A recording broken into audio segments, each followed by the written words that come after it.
What's your opinion on America's monetary policy and Biden's chance of re-election heading into 2023? So, America's monetary policy has been far too loose for far too long. It was rooted in the basic notion that inflation had basically been a dead letter since the early 80s, since Paul Volcker ramped up the interest rates in the early 80s. And for a while, that was true. One of the things conservatives always argued was in 2007, 2008, there was going to be a massive inflationary wave, and it didn't happen.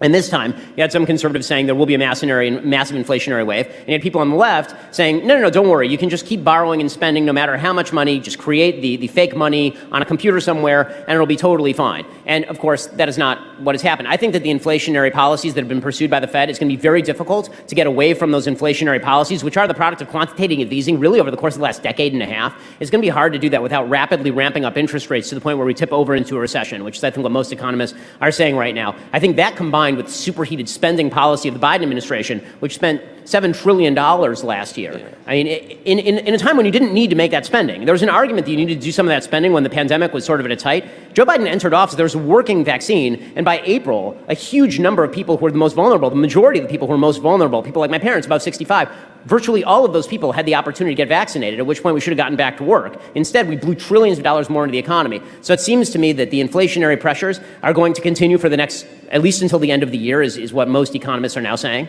I think it's going to have some long-term impacts, but as I've been saying since the beginning of the inflationary spiral, I worry a lot less about the inflation than I do about the economic stagnation that follows heavy regulation and even higher taxes, which is what